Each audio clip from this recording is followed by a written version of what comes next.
ธรรมพอเจริญทุกข์เจริญธรรมมาถึงแก่จะดูมังหลายนี่อันจะมาภาพจะได้ก้าวคำคมชีวิต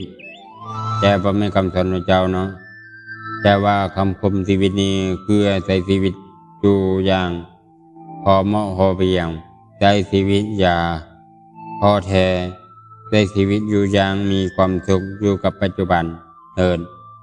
ขอท่านทั้งหลายจงใจสติระมัดระวังสิ่งที่ทำลงไปโดยโบยังคิดโบยังทำจงใจชีวิตอยู่ระมัดระวังและโบระแวงสิ่งใดพระเจ้ามาพาจะได้กล่าวคำคมชีวิตให้ทุกท่านทั้งหลายได้ยินได้ฟังเนาะพอเจริญทุกเจริญธรรมมาฟังพร้อมเพียงกันเนาะเอาไปฟังพร้อมกันเลยเนาะอยู่ในที่มุมตัวเองที่มีความสุขบ่จำเป็นที่จ้องโดดเด่นบ่จำเป็นจ้องเหมือนผู้ใดเนาะบ่จ้องเหมือนไปเราจะบ่จ้องใช้ชีวิตอย่างเหมือนเราจ้องใช้สิ่งที่เราเป็นเนาะบ่จ้องเหมือนผู้ใดก็แล้วแต่เนาะ2โลมแล้วลุกแล้วทุกข์แล้วยิ้มเนาะโลมแล้วก็ต้องลุกเนาะ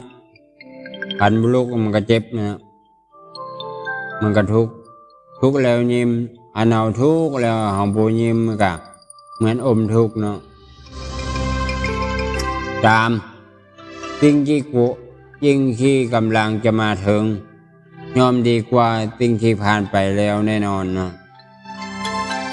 สิ่งที่จะมาถึงเพราะว่าสิ่งที่ดีหรือสิ่งที่ให้มันมาถึงมันก็เป็นเพียงแค่ทดสอบปัญหาความอดทนของเราเนาะย่อมดีกว่าสิ่งที่ผ่านไปแล้วเนาะมันผ่านไปแล้วก็ปล่อยมันผ่านไปเนาะเราต้องเอามาค้นคิดมันปวดหัวตัวเองเนาะ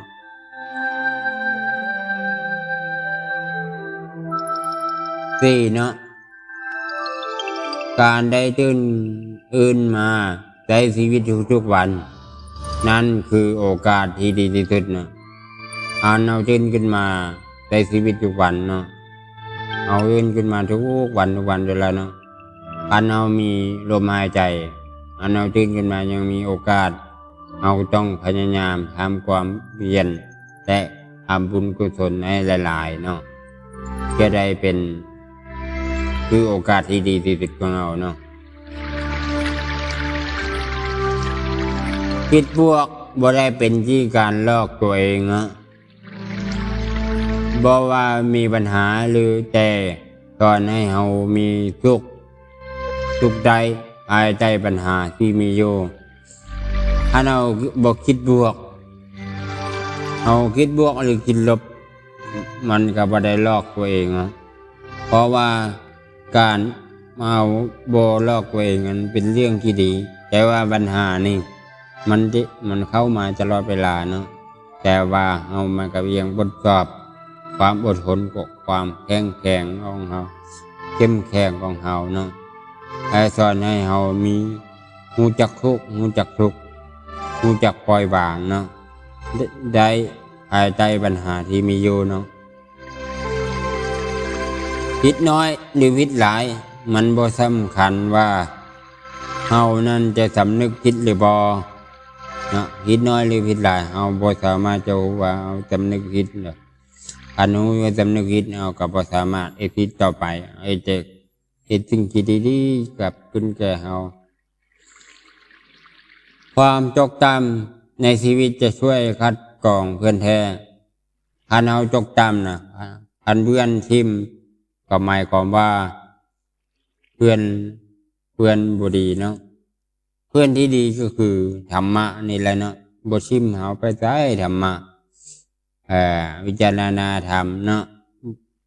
มันจะบ่ชิมเฮาแต่ว่าเฮานี่ที่ชิมมันเนาะเฮาชิมมันไปมันบ่ได้ชิมเฮาดอกมันเฮาชิมมันเฮาออกจากมันนะออกจากห้างมันนะก็คือบุญเนี่ยที่ใจเฮาจะไกลบุญจะเฮาพยายามออกจากบุญจะเล็กจะละน้อยเนาะ มันก็เลยบุญก็เลยบ่เกิดขึ้นแก่เฮาเนาะอันนี้คือกันเนาะเมื่อยเมื่อยน้อยเมื่อยน้อยลืมแต่อย่าเพิ่งเมื่อยนายนะพอถึงเป้าหมายจะหายเมื่อยนั่นเองคันเฮาเพิ่งจะเป้าหมายแล้วภูมิภาคภูมิใจตัวเองนะเพราะว่าได้เอ็ดจริงที่เฮาเอ็ดเต็มที่แล้วเนาะเฮาบ่ยามาจะเสียดายมันอีกเนาะ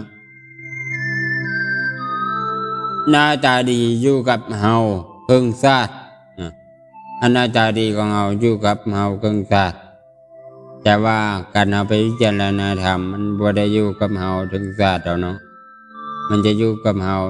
อย่างแต่50 ปีแต่บางเครือมันบ่อาจจะฮอดมื้อนั้นก็ได้เพราะว่าความเกิดความแก่ความตายของเรามัน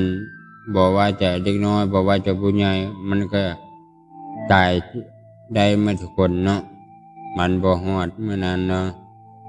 อันนี้เพียงแค่ว่าเฮาได้ทำพิจารณาธรรมเป็นว่าอย่าประมาทอย่าทำคุณงามความดีให้หลายๆเนาะแต่ความดีอยู่กับเฮาตลอดชีวิตนี่ว่าความดีของเฮาอยู่กับตลอดเวลาแต่ว่าเฮาพวกค่อยจะทำคุณงามความดีเอาซะเลยความดีบางเครือเอ็ดเอาหน้าเอาตาก็มีเนาะชีวิตเฮาในสั้นหลายเนาะจงทำให้สิ่งที่ชอบรับผิดชอบในสิ่งที่ทำเพราะอดีตกับปัจจุบันห่างกันวินาทีเดียวเนาะห่างกันหลาย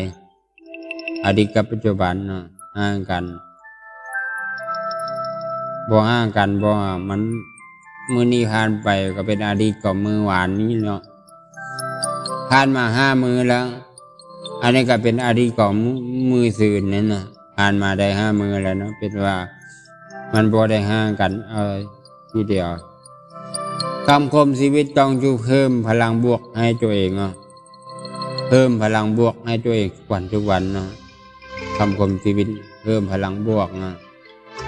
ความพยายามอยู่ที่ใดความสำเร็จอยู่ที่นั่นเอาเคยยินหลายคนแล้วเนาะ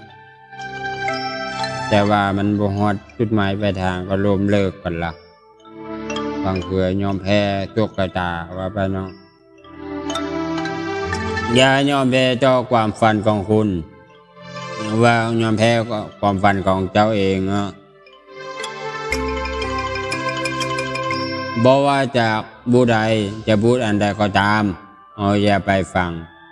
เอาหูไว้หูพิจารณาจริงๆเขาเว้ามามันความจริงว่ามันบ่ว่ามันกี่ตัวเอาก็วิสูจน์เอาคนที่แข็งแรงที่สุดคือคนที่สามารถเอาชนะตัวเองคนที่แข็งแรงนะเอาแต่ได้อยู่เนาะคือเอาชนะจิตใจของเรานั่นแหละคือความสุขชีวิตมันสั้นจงมีความสุขชีวิตของเราสั้นจงใช้ชีวิตอยู่อย่างมีความสุขเถิดเนาะอย่ากลัวจะทำผิดพลาดนั่นคือวิธีเราเรียนรู้อย่ากลัวอันใดทำไปแล้วมันอาจจะเราได้ความรู้ขึ้นเนาะอย่ายอมแพ้อย่ายอมแพ้สิ่งใดสิ่งที่เราเอ็ดไปมันอาจจะดีกว่านั้นเนาะถ้าเรายอมแพ้แล้วก็หมดเลยเนาะ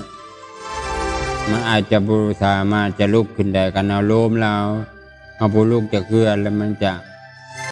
เรียกว่าเรายอมแพ้แล้วเนาะความฝันความเป็นไปได้บ่มีสิ้นสุดความฝันบ่มีสิ้นสุดเนาะเพราะทุกคนเกิดมามีพรสวรรค์จงค้นหาและแต่แบ่งมันออกมาชีวิตนั่นคือเดินทางบ่แม่นจุดหมายปลายทางนะบ่แม่นจุดหมายปลายทางแล้วเนาะอันชีวิตเดินทางของเราคันมันถ เส้นทางของพระพุทธศาสนาคือทางพระนิพพานและทางสวรรค์และมนุษย์สมบัติเนาะ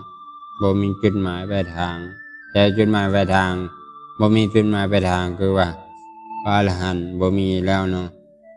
จะไปต่อได้แล้วเนาะเพราะว่ามันจบแล้วเด้จงชีวิตจงเชื่อมันในตัวเอง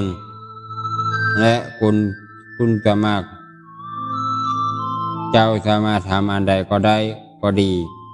อันนี้คือคำคมในชีวิตของเฮามันเกิดขึ้นกับเฮาทุกเวลา แต่ว่าเฮาบ่มาใจจองมาวิจารณาธรรมให้เป็นสิ่งที่มันเกิดขึ้นกับเฮาทุกวันทุกเวลา แต่ว่าเฮากับห่างมันจากไปเรื่อยๆเนาะขอฝากไปเป็นกาจิเตือนใจแก่ญาติโยมทั้งหลาย ขออนุโมทนาบุญกุศลจงมาเกิดขึ้นบุได้เข้ามาฟังจงมีโชคมีใสมี